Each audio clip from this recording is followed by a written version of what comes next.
lupa subscribe dan nyalakan lonceng notifikasi. PKTV Grecek Beneh.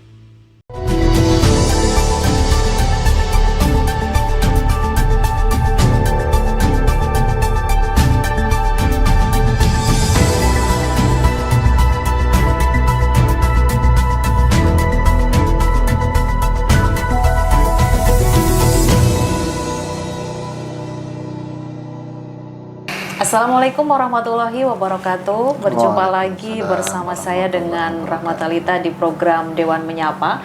Pada kesempatan kali ini saya sudah bersama dengan salah satu anggota DPRD Kota Bontang yang duduk di Komisi 1 sebagai salah satu anggota di Komisi 1 juga. Beliau adalah Bapak Ma'ruf Effendi. Kita akan sapa dulu beliau. Assalamualaikum. Apa kabar Pak Ma'ruf? Waalaikumsalam warahmatullahi wabarakatuh. Kabar baik, alhamdulillah baik, ya, sehat pada hari ini.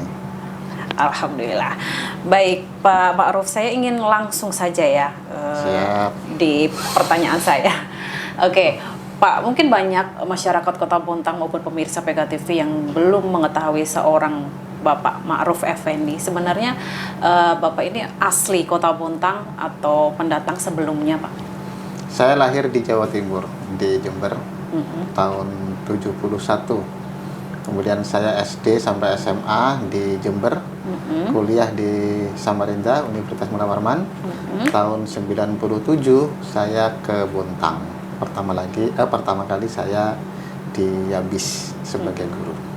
Tahun 2003 saya bersama teman-teman mendirikan Asamil. Saya kepala sekolah SDIT Asamil yang pertama. Menikah juga tahun 97, begitu selesai kuliah dengan Ibu Muti, yang barangkali Mbak Rahma kenal ya. Iya. Yaitu kemudian tahun 2004 saya terpilih menjadi anggota DPRD Kota Bontang untuk periode yang pertama. Oke, Bapak tadi menceritakan bahwa kuliahnya ya di Samarinda. Saat itu apakah memang hanya sendirian atau memang sudah ada keluarga di Samarinda, Pak? Sendiri. Saya merantau memang. Iya, betul. Kenapa saat itu memilih dari Jember kok merantaunya ke Samarinda kuliahnya itu, Pak? Padahal di Jawa banyak sekali universitas nih. Saya termasuk anak yang barangkali tidak seberuntung anak-anak yang lain. Ya, anak-anak yang lain dari keluarga secara umum. Karena saya lulus SMA, saya tidak kuliah karena faktor tidak ada biaya. Kemudian saya merantau ke Samarinda, sebelumnya 1 tahun merantau bukan di Samarinda, tahun kedua merantau di Samarinda. Setelah 1 tahun baru saya kuliah. Jadi saya prei dari SMA ke kuliah itu 2 tahun preinya.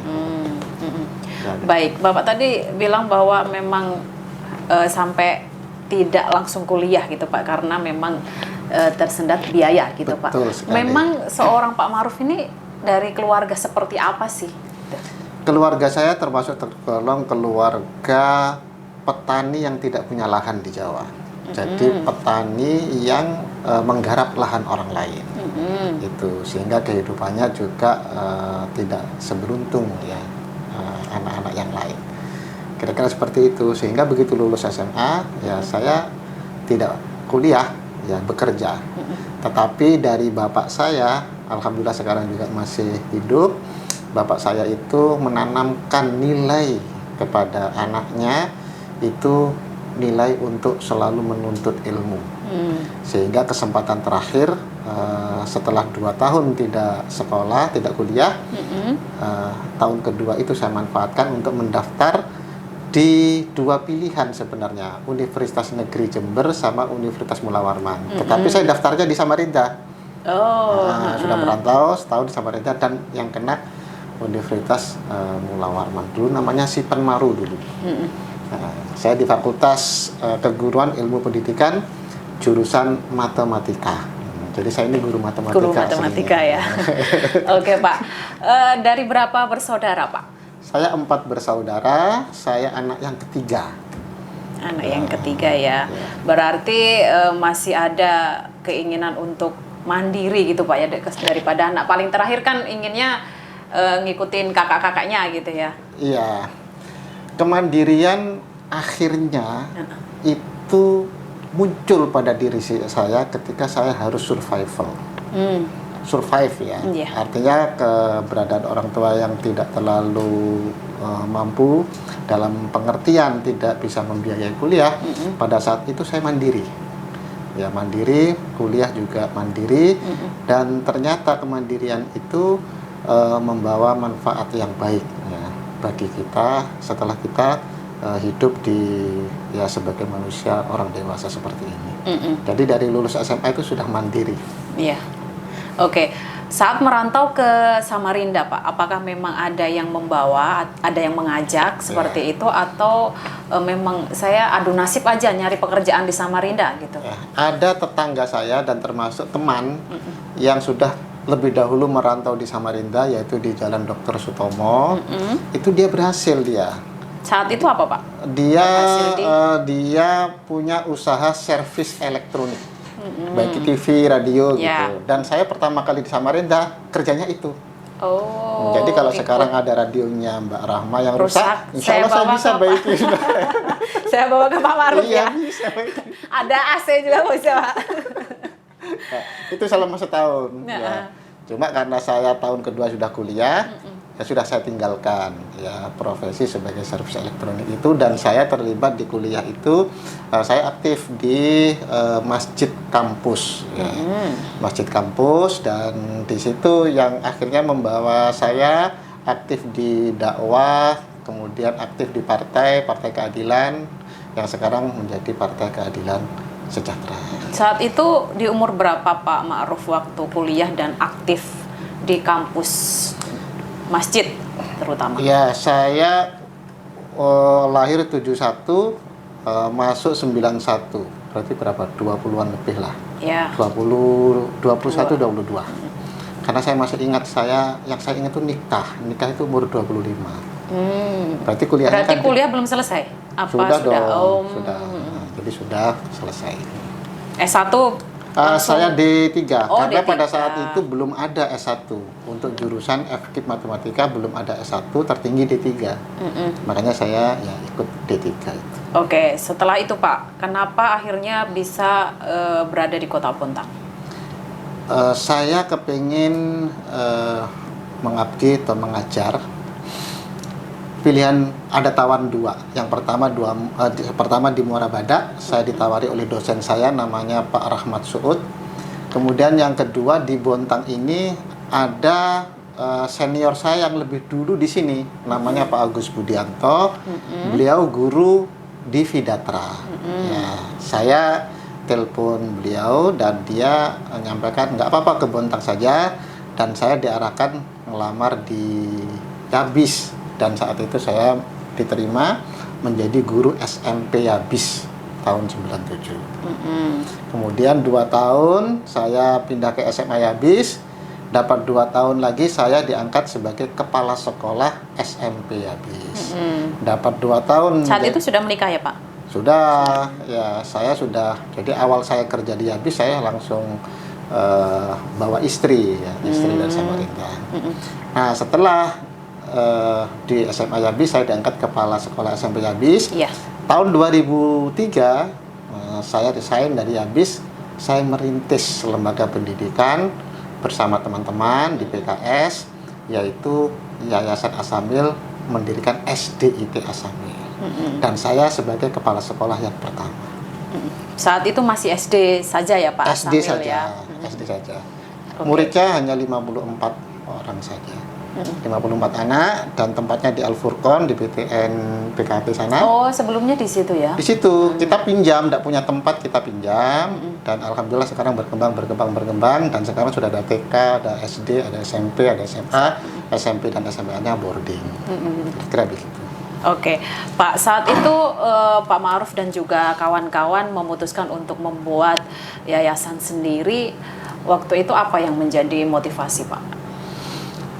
Karena memang ada semacam perintah kan, kita organisasi dakwah ya di Partai Keadilan Sejahtera PKS, ada perintah pada tahun 2003 ini Samarinda, Bontang dan di Balikpapan harus sudah mendirikan SD. Nah, dari situ kita laksanakan perintah dari wilayah, dari pusat, kira-kira begitu. Oke. Akhirnya kita rintis karena saya backgroundnya adalah pendidikan, maka saya yang diminta untuk mengawal lembaga pendidikan ini. Dan alhamdulillah sekarang saya mengawali lagi di 2020 kemarin. Saya mengawali lagi membuat lembaga, mendirikan sekolah. Saya awali dari TK. TK ya. Dan sekarang saya juga sedang merintis pondok pesantren, namanya Pondok Pesantren Darul Ukhuwah. Di mana itu, Pak? Di Kanaan.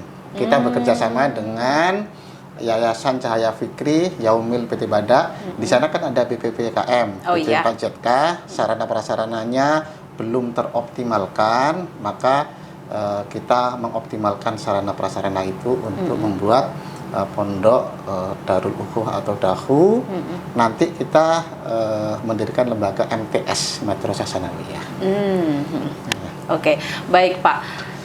Saat sudah aktif di PKS Pak saat itu, kemudian apakah memang ada dari dorongan dari memang PKS untuk Pak Ma'ruf maju ke Dewan, atau memang ada niatan dari Pak Ma'ruf sendiri?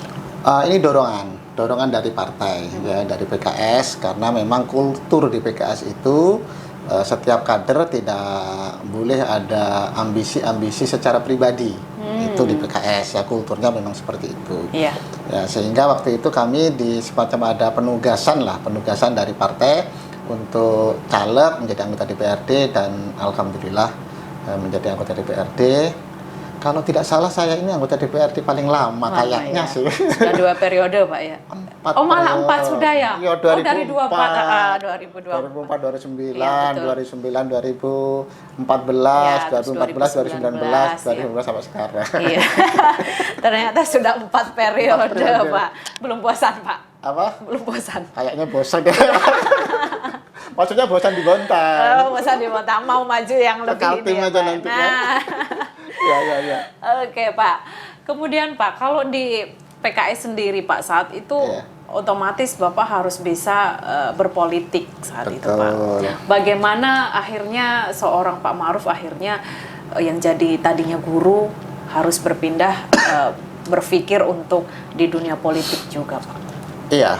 Sebenarnya politik itu kehidupan kita sehari-hari itu juga politik. Ya. Ketika kita punya ide, punya gagasan, seseorang misalnya punya ide ingin usaha, terus bagaimana caranya agar supaya dia berhasil dalam usahanya itu sebenarnya sudah berpikir seperti politisi.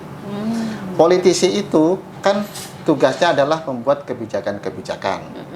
Kemudian dia juga memiliki tujuan-tujuan di dalam politiknya. Kalau kami Partai Islam memiliki tujuan-tujuan yang berkaitan dengan bagaimana dakwah ini bisa berjalan dengan baik. Nah, bagaimana kita merealisasikan itu? Kan kita berpikir nih, ya berpikir. Itu sudah aktivitas politik sebenarnya.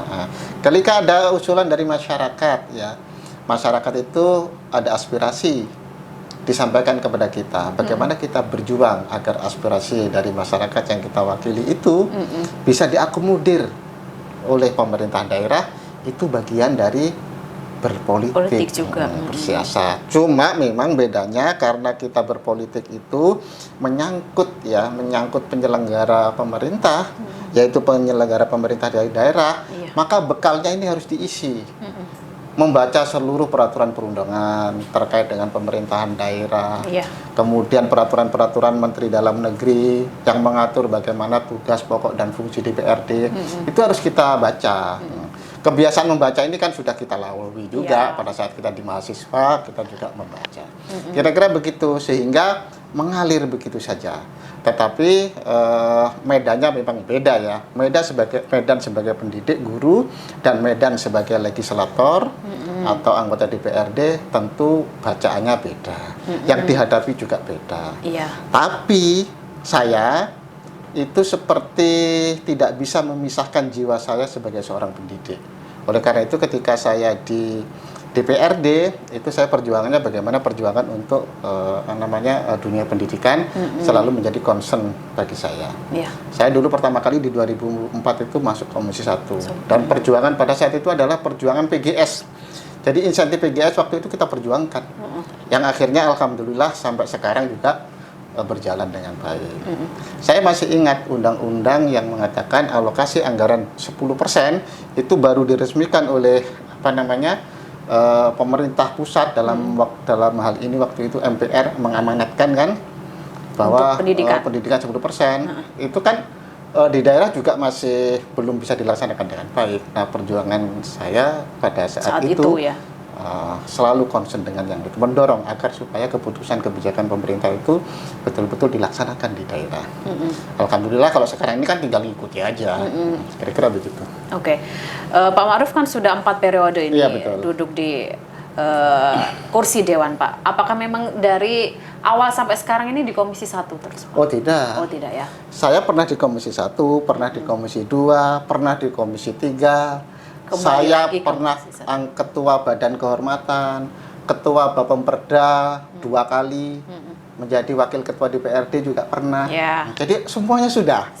Badan anggaran dari periode yang pertama, kedua, ketiga, badan anggaran terus. Sekarang saja saya tidak menjadi badan anggaran. Sudah di luar kepala, Pak ya? Urusan-urusan di DPRD. Ya, kira-kira begitu. Baik, Pak. Saat sudah periode keempat ini, Pak, di mana saat-saat Pak Ma'ruf merasa jadi anggota DPRD yang memperjuangkan aspirasi masyarakat di kursi parlemen ini yang paling berat, Pak? Pernah apa tidak, Pak? Ya, yang paling berat itu adalah menurut saya ya. Bagaimana menyelesaikan masalah banjir di Kota Bontang. Persoalan banjir di Kota Bontang ini sudah sangat lama sekali. Yang kedua, bagaimana kita berusaha, ya, yang paling berat menurut saya, meminta agar sidrap itu bisa masuk Kota Bontang.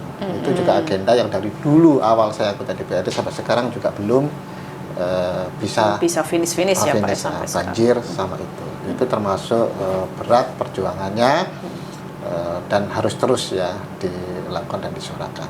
Kalau yang lain-lain itu saya kira relatif tidak terlalu berat. Oke, Pak, selama 4 periode ini juga Pak, apa yang menjadi dorongan Pak Ma'ruf akhirnya tetap bertahan di 4 periode ini? Apakah memang dari keluarga, terutama orang tua yang masih hidup ini, Pak, memang ada keinginan Pak Ma'ruf untuk bisa tetap stay di anggota Dewan ini, Pak? Kalau orang tua itu kepada saya itu tidak memberikan hal-hal yang bersifat spesifik. Kamu anggota DPRD atau kamu jadi pengusaha atau kamu jadi guru, tidak. Tetapi yang saya rasakan, doa orang tua itu yang selalu ada. Ya, doa orang tua yang selalu ada dimanapun anaknya, khususnya saya, kehidupan yang saya pilih, dia doakan agar sukses dan berhasil. Dan tentu keluarga, tentu anak, istri juga mendukung, support kita. Dan menurut saya di DPRD itu harus dilihat dalam kacamata kebaikan. Ya, meskipun barangkali ya ada sebagian yang memandang citra di DPRD itu dari aspek yang tidak terlalu baik, tetapi di situ ada kanal-kanal kebaikan yang harus kita bisa perjuangkan. Tergantung niatnya. Saya kasih contoh Mbak Rama, misalnya ya. Ada rumah ibadah masjid perlu bantuan, kan begitu ya. Kalau kita bantu dengan uang pribadi, maka mungkin 500.000, paling banyak 1 juta, kan begitu. Tapi dengan kita perjuangkan supaya rumah ibadah itu mendapatkan bantuan dari APBD, maka dia mendapatkan 50 juta, 100 juta. Dari situ saya punya keyakinan, meskipun itu bukan uang dari kita, tetapi atas perjuangan kita, akhirnya masjid bisa terbangun, dipakai untuk beribadah, maka di situ kita akan mendapatkan benefit pahala amal jariah. Saya punya keyakinan itu kan bagian dari niat. Itu baru dari satu sisi. Tapi kalau kita melihat misalnya kepentingan ke masyarakat secara umum, ya, membangun jalan. Ketika jalan itu dilewati oleh orang, apakah kita tidak mendapatkan benefit kebaikan? Iya, betul. Ada. Ya, ada. Itu oleh karena itu pandanglah lembaga DPRD ataupun pemerintah daerah, pemerintah dalam hal ini pejabat yang mengurusi kemaslahatan orang, pandanglah dia dari sisi kebaikannya. Dan di situ kalau misalnya membangun jalan akhirnya dilewati orang, membangun jembatan yang tadinya dari satu kampung ke kampung tidak bisa lewat, ada aksesnya. Ya, tidak ada akses, kemudian kasih jembatan tiap hari lewat. Tapi tergantung niatnya loh ya. Niatnya harus betul-betul kepingin bantu masyarakat. Tidak ada embel-embel niat lain. Memang apa Pak niat yang lain kalau gitu? Ya barangkali niat kepingin dipuji, Dilihat gitu ya, seorang. Kepingin dilihat sebagai seorang yang ya, kita harus tulus yang bantu masyarakat. Itulah kuncinya sebenarnya. Kira-kira begitu. Oke, Pak, selama menjabat sebagai anggota Dewan dan harus mengurusi beberapa yayasan dan juga sudah membuka juga TK itu juga Pak, seperti apa Bapak membagi waktu dan harus sama keluarga juga? Intinya semua harus diberikan porsi masing-masing. Ya.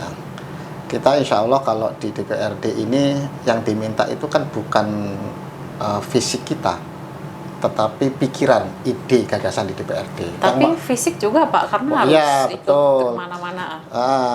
Intinya misalnya ke kantor, ke kantor, kemudian rapat, kemudian memberikan ide, gagasan. Setelah kan selesai.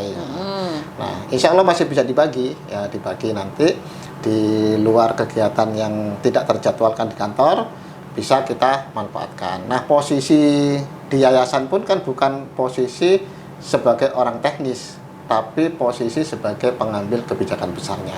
Kalau teknisnya sudah ada direktur, ada kepala sekolah. Kalau kita hanya memberikan draft-draft atau arahan-arahan kebijakan-kebijakan besar, sehingga masih bisa dilakukan itu.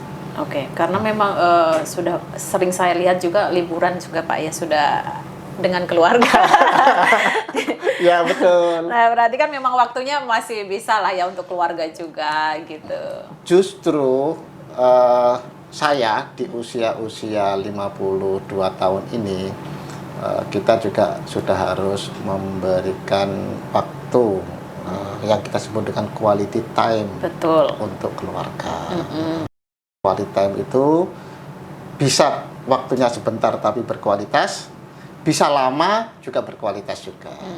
Jadi itu penting karena bagaimanapun keluarga itu number one ya bagi kita. Betul.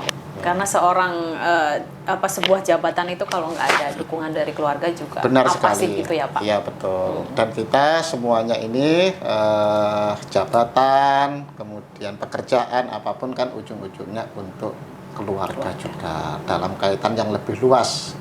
Maksudnya dalam kaitan lebih luas itu begini, kita ini hidup ini kan oleh Allah dikasih semacam wanti-wanti ya. Nah, kata Allah kan begini, hai orang-orang yang beriman, jagalah dirimu dan keluargamu dari siksaan api neraka. Itu kan misi hidup kita, menjaga diri kita supaya selamat dunia akhirat, menjaga anak dan istri juga begitu. Oleh karena itu pertama kali itu harus keluarga dulu, tetapi juga tidak melupakan tugas-tugas kita untuk ke masyarakat, termasuk pendidikan. Saya mendirikan sekolahan itu kan memiliki kontribusi ya di dalam menyiapkan anak-anak. Ya makanya yang saya pilih sekolahan berlabel Islam karena tiap hari anak-anak TK diajari ngaji selama 1,5 jam tiap hari di sekolahan. Setelah itu belajar bermain yang lain-lain. Nah, itu kan bagian dari kita memberikan ilmu kepada anak-anak, menyiapkan anak-anak, dan yang kita inginkan adalah tadi benefit-benefit yang bersifat kebaikan-kebaikan itu. Oke, kembali ke keluarga Pak. Kalau dengan berbagai pendidikan yang Bapak bangun, kemudian kalau untuk anak sendiri Pak, apakah memang nantinya ingin berkarir juga seperti Bapak atau seperti apa? Ya, anak saya yang pertama sekarang SMA kelas 2 di Sidoarjo di pondok pesantren juga, namanya Madrasah Aliyah Darul Fikri. Adiknya baru kelas 1 aliyah juga. Nah, di sana di pondok itu sudah dibimbing ya terkait dengan misalnya nanti arahnya anaknya ini mau kemana, disesuaikan dengan apa ya kepribadian dan kapasitas yang dia miliki. Itu pakai psikotes juga, pakai tes itu mereka diarahkan. Kalau saya tidak mengarahkan spesifik ya, mau begini, mau begitu gitu. Tetapi tergantung anaknya. Kita ajak mereka kepengen apa gitu. Tetapi ya satu hal yang ingin saya sampaikan kepada mereka bahwa di sekolahan jangan hanya belajar ilmu saja, tapi harus juga belajar berorganisasi. Makanya kemarin anak saya yang pertama itu dia kan kelas 2 SMA. Pemilihan OSIS dia maju. Jadi dari seluruh sekolahan itu ada 4 calon, salah satunya anak saya. Election ya di sekolahan. Dan tidak terpilih. Tetapi sekarang menjabat sebagai sekretaris OSIS. Itu yang saya dorong, dalam supaya itu latihan bagi dia. Latihan menjadi seorang pemimpin. Betul. Ya, dan sekarang dia menjadi sekretaris OSIS. Belum tidak seperti bapaknya terpilih terus kan. Iya, maksudnya mungkin dia masih perlu PD dulu Pak ya. Tapi saya arahkan memang. Jadi pada saat masa kampanye di sekolahan itu saya sampaikan, kamu kalau kampanye nyampaikan bikin program yang teman-temanmu seneng juga. Tapi tetap ya ilmu-ilmu politiknya diturunkan. Ada, karena memang itu penting menurut saya. Ya, penting karena dia laki-laki kan. Nanti akan menjadi pemimpin. Next, apakah dia nanti mau ambil jurusan ustadz atau jurusan umum, biar saja itu berjalan sesuai dengan apa yang dia inginkan. Kita sebagai orang tua mendorong saja. Tapi ada keinginan untuk bisa seperti ayahnya gitu Pak? Kalau ngobrol-ngobrol ya ada saja. Ya. Karena kan perlu sharing ya sama ya, sharing. Ya, mungkin merasa enak juga jadi anaknya anggota dewan barangkali. Apalagi 4 periode di mana. Jadi barangkali merasa enak. Enaknya kayak abinya ya. Oke Pak, nanti saya akan lanjutkan perbincangan kita Pak. Kayaknya sangat seru sekali, tapi kita akan jeda terlebih dahulu. Ya. Baik pemirsa, kita akan lanjutkan perbincangan kita dengan Bapak Ma'ruf, tapi sesaat lagi tetaplah di Dewan Menyapa.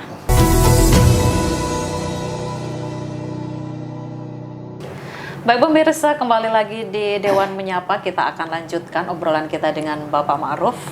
Oke Pak, kalau tadi kita sudah menyinggung tentang kehidupan Pak Ma'ruf sebagai kepala rumah tangga dan juga bisnis usahanya juga tadi.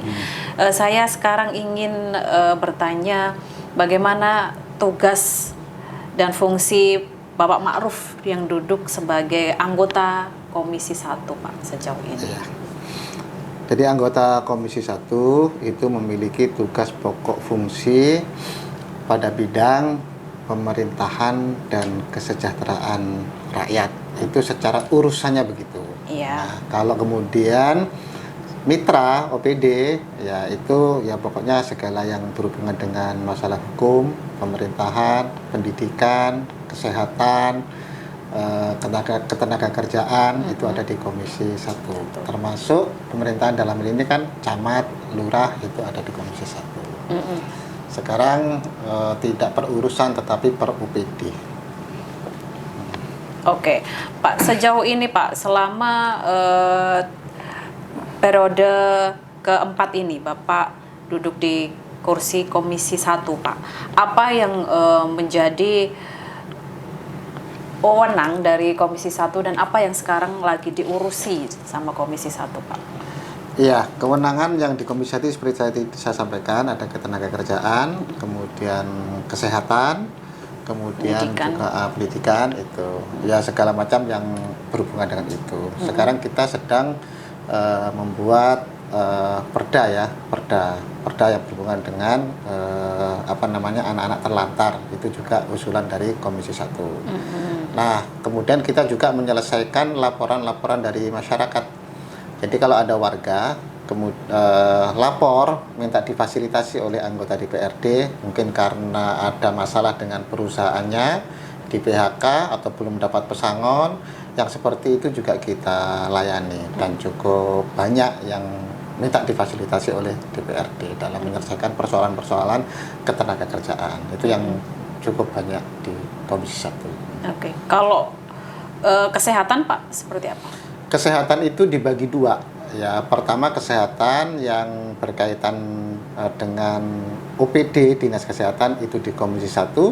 Kalau rumah sakitnya sendiri di Komisi 2. Kenapa rumah sakit di Komisi 2? Karena rumah sakit ini kan BLUD ya, semi perusahaan daerah. Itu memang kita putuskan untuk di Komisi 2. Nah, kalau kesehatan yang Dinas Kesehatan ada di Komisi 1, urusannya dengan BPJS misalnya, itu juga dengan Komisi 1. Ini kita juga rapat dengan BPJS. BPJS Ketenagakerjaan. Kemarin kita rapat dengan BPJS Kesehatan. Misalnya ada masalah di masyarakat, ada laporan, kita kan sifatnya di DPRD itu menerima aduan dari masyarakat. Misalnya tidak dia berhenti kerja dari perusahaan, pindah ke perusahaan lain, tetapi BPJS-nya daftarnya belum migrasi. Ini kan terkadang masyarakat tidak terlalu memperhatikan. Akhirnya begitu dia sakit, dia tidak bisa mendapatkan layanan di rumah sakit melalui BPJS karena belum diurus. Nah, kadang-kadang masalah-masalah seperti itu muncul. Nah, kita memfasilitasi, dari BPJS kita undang, dari Dinas Kesehatan kita undang. Begitu. Oke, kalau dari pendidikan sendiri Pak, apa yang saat ini sedang panas-panasnya dibahas Pak di Komisi 1? Kalau Dinas Pendidikan itu secara umum sekarang ini kita sedang menyiapkan sumber daya manusia di bidang pendidikan untuk menghadapi perubahan kurikulum. Jadi kurikulum dari kurikulum 13 menjadi kurikulum Merdeka Belajar ini perlu pembekalan. Sehingga ketika kita kemarin juga berdiskusi dengan Pak Bambang ya, sebagai Kepala Dinas Pendidikan, di Dinas Pendidikan sekarang fokus untuk menyiapkan SDM itu. Ya, karena ini dari pemerintah programnya kan serba cepat. Diputuskan ingin segera dilaksanakan. Sedangkan kita sendiri harus memiliki kesiapan yang betul-betul siap karena perubahan paradigma di kurikulum 13 dan kurikulum Merdeka Belajar jauh berbeda ya Pak? Jauh berbeda. Kira-kira begitu. Jadi peningkatan SDM. Yang kedua di bidang pendidikan kita juga sangat concern terhadap sarana pendidikan khususnya di wilayah pesisir. Kemudian SD yang masih 2 shift, ini sudah berkali-kali kita sampaikan. Masih ada ya Pak? Masih ada. Jadi SD 2 shift pagi dan siang. Saya sebagai praktisi pendidikan, saya merasakan itu tidak efektif.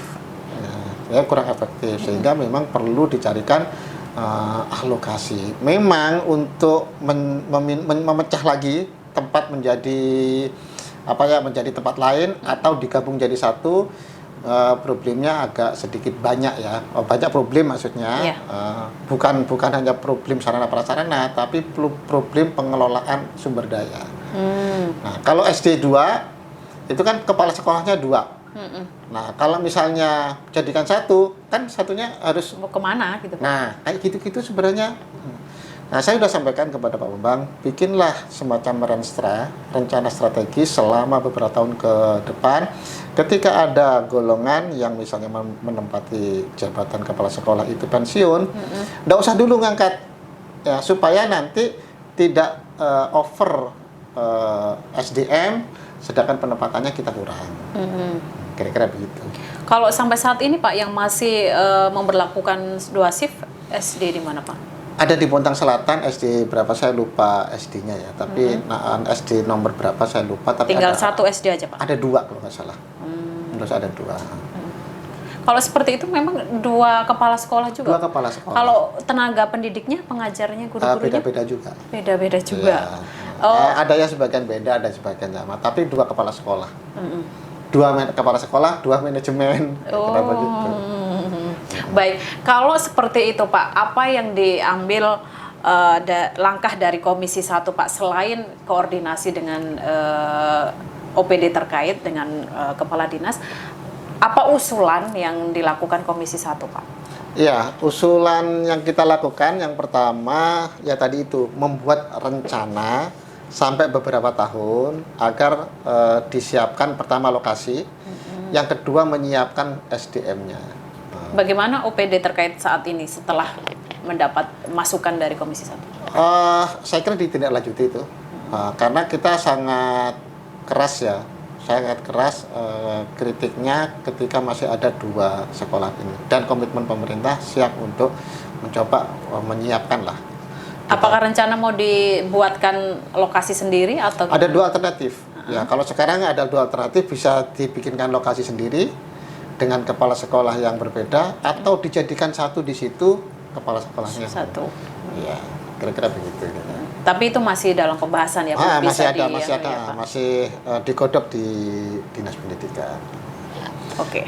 Kalau dari sisi tadi anak-anak terlantar itu juga, Pak, itu sudah dibuatkan perda atau masih rencana ini, Pak? Dalam proses, ya. Itu apa yang menjadi pemikiran Komisi 1, Pak? Jadi Komisi 1 itu berpikir begini, kota ini kan suatu saat akan berkembang. Ya, suatu saat akan berkembang, apalagi ada IKN. Nah, kita ini kan semacam daerah-daerah penyangga ya. Betul. Daerah penyangga di IKN, pasti kena imbasnya perkembangan kota.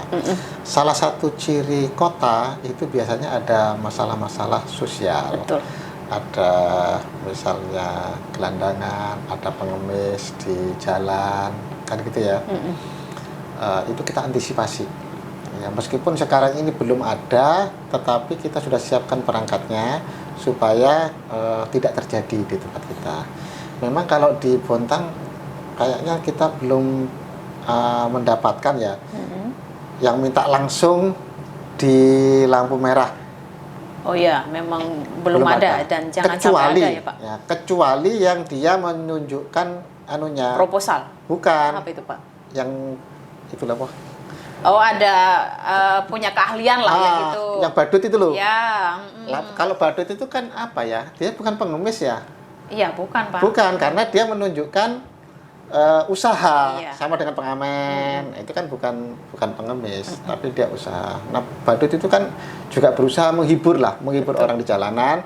Kemudian ada yang memberi gitu kan, wajar gitu, Pak ya. Wajar, karena menurut saya itu bagian dia punya ini ada ya. hiburannya ada lah, hiburannya Pak, untuk bisa dibalas gitu kan ya, Pak. Ini kita tidak bicara apakah itu dikoordinir apa enggak, kan yang penting di situ. Nah, kita udah menyiapkan sebenarnya agar supaya nanti tidak terjadi masalah-masalah sosial sebagaimana terjadi di kota-kota besar. Kira-kira begitu. Kalau Pak Ma'ruf sendiri melihat dari imbas pandemi COVID-19 kemarin, Ya. apakah memang ada imbas menjadi banyaknya gelandangan-gelandangan mungkin di Kota Bontang? Di Kota Bontang enggak. Di Kota Bontang itu menurut saya berat-beratnya imbas secara ekonomis bagi masyarakat. Menurut saya masih masyarakat bisa survive ya. Misalnya begini, memang itu imbas itu ada dan besar sekali imbasnya. Saya termasuk yang bergaul dengan kalangan-kalangan ekonomi yang di bawah ya, pedagang kaki lima, itu saya berteman dengan mereka. Itu imbasnya besar, tapi mereka dalam tekanan ekonomi masih bisa survive. Karena memang mental survive mereka. Masih bisa. Jadi tidak sampai kemudian nanti banyak pengemis, gelandangan, belum ada.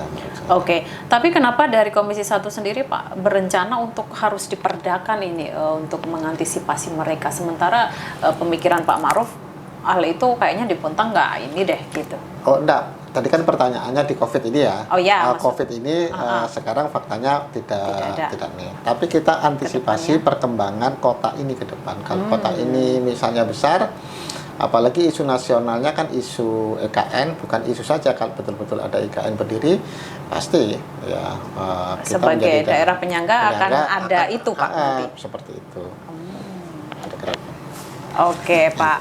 Baik, Kemudian kalau di Komisi 1 Pak, kalau tadi sudah membahas tentang pendidikan, kemudian sosial, kalau dari apa ya, komunikasi dengan OPD terkait di bidang sosial Pak, apa dari OPD sendiri menanggapi yang menjadi masukan dari Komisi 1 Pak?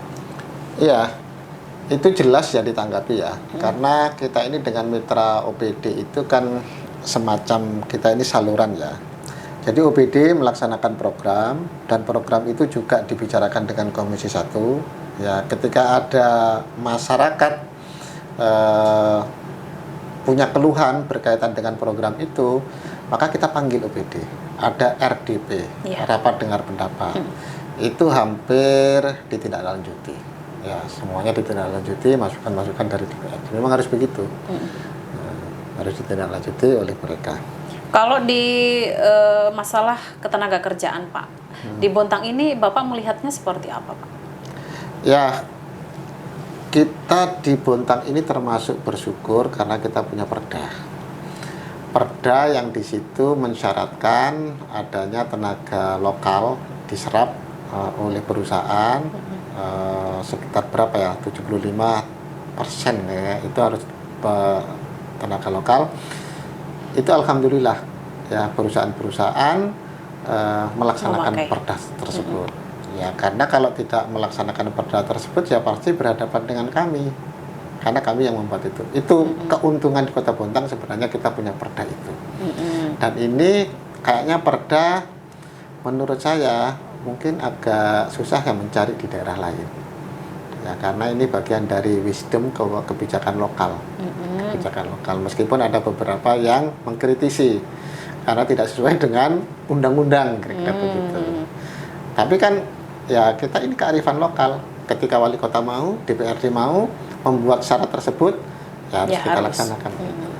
Pak, kalau dari perusahaan sendiri ada apa ya, gejolak enggak dengan perda itu maupun dari masyarakatnya sendiri? Saya mungkin ya, saya kalau dari tenaga Bontang kurang gimana gitu perusahaan gitu Pak. Itu kan ada kelas-kelasnya juga. Jadi kelasnya itu kalau untuk tenaga skill yang memang di sini tidak ada, itu perusahaan boleh mengambil dari luar. Itu syarat itu diatur juga oleh peraturan. Ada ya. Tapi kalau yang di Kota Bontang itu ya tenaga kerja yang skillnya rata-rata. Namun begitu di Kota Bontang untuk tenaga-tenaga skill misalnya welder atau yang lain itu juga sudah sangat bagus. Karena kan kita ada perusahaan seperti PKT ya.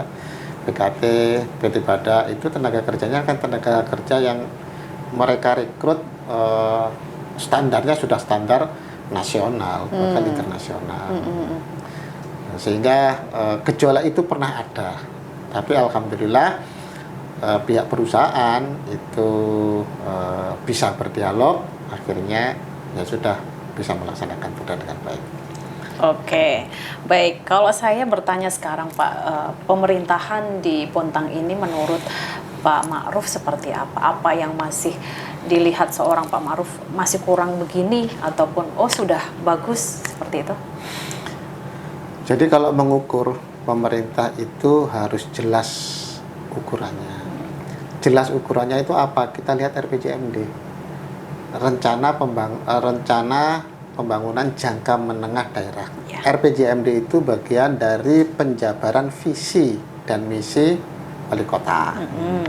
Jadi harus dari situ. Dalam 5 tahun merencanakan A, B, C, D, E misalnya begitu ya. Nah itu harus kita lihat satu persatu. Yang A seperti apa, yang B seperti apa, yang C seperti apa, yang D seperti apa.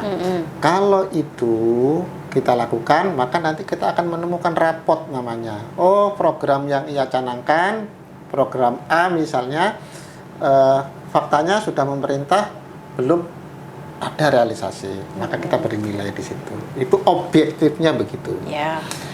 Kalau saya menilai, kalau misalnya secara umum itu begini. Asal kota ini aman, menurut saya bagus. Asal kota ini kemudian pendapatan per kapitanya besar, maka dia bagus. Ya. Kota ini kehidupan sosialnya, beragamanya berjalan dengan baik, ya bagus. Aman itu kan tidak ada konflik, tidak ada huru-hara, Ya. macam-macam gitu ya. Betul. Kemudian yang tadi pendapatan per kapita kan berarti ekonomi. Ekonomi berjalan, banyak sekali kafe-kafe, warung-warung berjamuran di Kota Bontang, dan selalu padat. Motornya itu banyak berjajar-jajar itu. Apakah di situ hanya minum kopi tapi memanfaatkan wifi-nya atau Iya. apa, itu terlepas dari itu, roda ekonomi berjalan dengan baik. Iya. Nah, terus tidak ada angka kemiskinan misalnya. Kalau angka kemiskinan itu turun, maka itu baik. Itu secara umum. Nah, yang saya maksud RPJMD itu, RPJMD kan ada program-program prioritas. Iya. Misalnya penanganan banjir. Apa nilainya banjir? Ya sudah, cara menilai banjir, kalau sudah hujan deras nggak ada banjir, ya berarti ya bagus. Tapi kalau ada hujan ternyata masih ada banjir, ya berarti kurang. Kan gitu-gitu aja.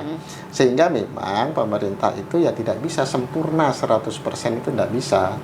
Tetapi kita sebagai warga sebenarnya bisa merasakan sendiri. Enak nggak hidup di Bontang? Itu ditanyakan saja kepada warga. Enak nggak hidup di Bontang? Enak mana hidup di Bontang dengan hidup di kampungmu? Ya. Kira-kira begitu caranya mensurvei. Kalau masyarakat puas, berarti pemerintahan itu ya sudah menjalankan tugasnya dengan baik, mensejahterakan masyarakat, memakmurkan masyarakat. Masyarakat yang tidak ada pekerjaan, dia bisa bekerja. Ya. Menurut saya pekerjaan itu sektor yang bagus itu sektor-sektor non formal ya, berjualan. Kalau di Bontang maksudnya Pak? Iya di Bontang. Saya itu Lebih bagus gitu, maksudnya lebih untuk menaikkan ekonomi lebih bagus lah gitu. Iya, kalau kita tidak mengandalkan sektor informal, khususnya UMKM, maka ya nanti ekonominya juga tidak akan bisa dengan baik kan begitu. Apalagi kalau kita mengandalkan bagi hasil ya. Bagi hasil DAU, dana alokasi umum dari pusat, bagi hasil migas, nah, itu kan tidak seberapa ya. Tidak besar, cuma suatu saat kan bisa Menurun berkurang habis. juga. Nah, daerah yang bagus itu adalah daerah yang memiliki PAD yang tinggi, pendapatan asli daerah dari sektor informal yang dibangun di masyarakat. Kasih contoh PAD daerah dengan PAD tinggi itu, contohnya Kabupaten Badung di Bali. Wah, itu pendapatan asli daerahnya dari sektor pariwisatanya memang Pak luar biasa. Makanya kita harus mendorong ya. Kita mendorong bagaimana daerah ini memiliki keunggulan komparatif. Apa yang bisa kita gali dari keunggulan daerah itu kita optimalkan, dan ini bisa menstimulasi masyarakat supaya mereka berusaha, ya berwirausaha UMKM. Saya itu sekarang senang sekali juga kalau saya jarang ya belanja-belanja gitu ya. Tapi begitu cari oleh-oleh khas Bontang, itu yang di daerah kota yang yang besar itu, banyak sekali yang dari keripik bawis, sebenarnya macam-macam ya Pak ya. Macam-macam. Ini Bontang semuanya. Nah, ini kan bagian-bagian yang keunggulan komparatif di bidang UMKM yang harus didorong terus. Nah, terus lele-lele itu, pentol-pentol itu. Iya. Pernah lihat yang jualan pentol di depannya X-Toys? Iya. Rame Pak ya. Wah, ramenya. Itu yang beli bukan anak-anak yang pakai sepeda atau sepeda motor. Orang tua bermobil juga. Ah. Berhenti beli. Ya dibungkus plastik itu udah pakai. Nah, itu luar biasa. Coba ditanya, anaknya sekolah di mana? Oh, itu sekolahnya tinggi-tinggi dia. Nah, hal-hal semacam itu kita dorong, kita kembangkan. Bagaimana pemerintah punya kreativitas mendorong agar pendapatan atau PAD di Kota Bontang itu porsinya tinggi lah. Jangan mengandalkan dana bagi hasil saja. Oke, kalau Pak Ma'ruf sendiri melihatnya Pak dari berbagai poin yang ada di RPJMD, Ya. apa yang masih harus ditekan dan masih harus digenjot terus pemerintah Pak? Menurut saya PR besarnya itu banjir. Kan banjir ini di RPJMD Pak Wali sekarang menjadi prioritas. Ya. dan itu harus fokus di situ. Ya, saya lihat kemarin sudah menyusun semacam DED ya, Detail Engineering Design, untuk penanganan banjir secara menyeluruh. Cuma saya tidak tahu detailnya, itu kan bagian dari Komisi 3. Ya. Nah, itu harus betul-betul serius di situ, karena memang itu menjadi programnya, harus begitu. Oke, baik. Terakhir Pak, saya mau bertanya, apa yang menjadi suka duka seorang Pak Ma'ruf selama duduk 4 periode di kursi Dewan ini, Pak? Iya. Sukanya yang pertama, kita bisa bersosialisasi, berinteraksi dengan berbagai macam kalangan masyarakat. Masyarakat dengan tipikalnya masyarakat mau macam-macam ya. Iya. A, B, C, D, F, G sampai Z, kita pernah berinteraksi. Dan itu menurut saya sesuatu banget gitu loh. Sesuatu bangetnya, Pak? Ya karena kita bisa bergaul dengan orang yang model begini, bergaul ini. Akhirnya kita bisa, ketika bisa berkomunikasi begitu, kita ya, orang ini begini ya, begini, saya mengerti. harus begini gitu ya, Pak. Itu tidak jarang barangkali akan dirasakan oleh orang-orang yang bekerja di sektor private. Saya ini kan sektornya sektor publik kan. Iya. Nah, itu jarang. Orang yang di kantor bekerja kemudian terima gaji, kalau kita kan seperti itu. Iya. Sukanya betul. Dukanya itu ketika ada konflik. Ya, seperti sekarang di PKS kan ada konflik nih. Itu dukanya ya. Duka ya, Pak. Ya, konflik itu sesuatu yang tidak kita inginkan, tetapi itu terjadi pada diri kita. Itu sebenarnya lebih ke internal Pak Ya, Ma'ruf internal. ya. Makanya itu dukanya di situ. Ya. Nah, kalau suka duka sebagai anggota DPRD, saya kira menurut saya banyak sukanya ya daripada dukanya ya. Kalau misalnya menghadapi orang yang kemudian kita menerima pengaduan masyarakat dengan temperamen yang sampai Adu argumen gitu ya. itu saya kira itu kita nikmati saja. Tapi kan tetap harus ada titik Ya, temunya ini, Pak. betul, pasti ada, harus ada. Itu suka duka. Oke. Selama 4 periode Pak Ma'ruf duduk di kursi parlemen, Pak, apakah ada kebanggaan tersendiri di diri Pak Ma'ruf? Ya, bangga dalam konteks saya bisa bermanfaat bagi orang lain. Itu adalah kebanggaan yang ada ya. Tapi kalau kebanggaan yang bersifat artifisial, yang seperti pejabat dihormati, apalagi dulu waktu wakil ketua DPRD, pintu mobilnya aja dibuka, ada privilege dan perlakuan begitu, itu saya tidak terlalu membanggakan itu. Kebanggaan yang paling besar itu saya bisa bermanfaat untuk orang. Ketika ada orang membutuhkan, saya bisa membantu. Ketika ada orang kesulitan punya jalan keluar, saya bisa membantu jalan keluarnya. Dan sebagai anggota DPRD, itu peluang-peluang membantu orang itu sangat besar sekali. Dan itu kepuasan dan kebanggaan yang saya rasakan itu paling adalah. Tapi kalau jabatan ya saya setelah sudah wakil ketua DPRD kan, sudah merasakan. Ya merasakan, menjadi pimpinan DPRD itu sudah merasakan. Tinggal belum jadi wali kota aja ya. Oke, jadi yang terakhir lagi ini Pak, karena ada keinginan juga ini sepertinya. Baik, ke depan ini Pak, setelah 4 periode ini, apakah masih ingin duduk di kursi Dewan atau mau melaju ini ke provinsi atau justru wali kota itu tadi? Saya akan ke provinsi dulu. Jadi gini, saya itu kenapa ya ada kepuasan-kepuasan seperti itu ketika saya 4 periode di Bontang. Saya kan mencoba berniat ke provinsi, kan wilayahnya kan Kutim, Berau, sama Bontang.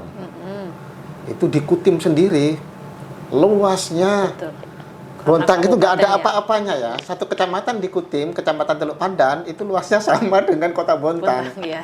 Itu baru Teluk Pandan. Belum lagi ke sana sampai Karangan berbatasan dengan Berau. Nah, alhamdulillah saya pernah semacam touring ya. Ini kan bagian dari dapil saya nanti. Iya. Pernah saya jelajahi. Dapil rencana ini, Pak, ya? Masih rencana kan, Iya. rencana saya jelajahi. Memang capek. Tetapi dalam capek itu ada kepuasan bagi saya. Terus ada nilai dari cara pandang. Saya setelah touring seperti itu 2 hari 2 malam itu sampai kemalaman di kebun sawit segala. Nah, setelah saya pulang, saya melihat kota Bontang itu kok sangat kecil sekali. Ini kan sudah merubah paradigma berpikir saya. Kalau saya di provinsi, namanya juga usaha kan. Iya, betul. Yang saya pikirkan itu kan bukan hanya orang Bontang saja, tetapi wilayah-wilayah yang lebih luas. Dan tentu itu dari level cara pandang kita, level pemikiran kita, level gagasan kita itu sudah naik juga. Kalau urusannya nanti di daerah mau wali kota, wakil wali kota, menurut saya akan ke provinsi dulu. Ya, ke provinsi. Begitu dari provinsi ya nggak tahu Allah kasih jalan apa, saya tidak ngerti. Saya tidak tahu takdir apa yang ada pada diri saya, tapi saya punya jalan seperti itu. Oke, berarti mau maju ke provinsi nih Pak ya, dan nanti seandainya sudah jadi di provinsi, kemana lagi? Nanti dulu lah, nanti dulu kita ya. pikirkan. Iya. Ya, itu yang di atas nanti akan menuntun jalannya seperti apa. Oke, baik, semoga bisa terkabulkan Pak ya. Amin, doa-doanya. amin ya rabbal alamin. Amin. Biasanya kalau yang mendoakan wartawan ini terkabul. Amin. Baik, terima kasih Pak Ma'ruf Effendi atas waktunya ya, sudah berbagi cerita kepada kami, kepada pemirsa PKTV atas keseharian seorang Pak Ma'ruf, akhirnya 4 periode di kursi Dewan dan nantinya ingin maju ke provinsi Pak ya, anggota DPRD Provinsi Kaltim. Baik, semoga terkabul itu tadi. Amin ya. Oke. Saya juga terima kasih banyak dikunjungi oleh PKTV dan saya minta maaf tidak ada hidangannya tadi ini ya. Oke, semoga kita bisa bertemu di lain waktu Pak ya. Ya, insya Allah. Oke. Baik pemirsa PKTV, demikian tadi obrolan saya bersama dengan Bapak Ma'ruf Effendi. Kita aminkan saja apa yang menjadi doa-doa daripada Bapak Ma'ruf. Amin ya Pak ya. Baik, kita akan bertemu kembali di episode selanjutnya dengan anggota DPRD Kota Bontang yang lain. Saya Rahmatalita beserta kerabat kerja yang bertugas pamit undur diri. Wassalamualaikum warahmatullahi wabarakatuh. Waalaikumsalam warahmatullahi wabarakatuh.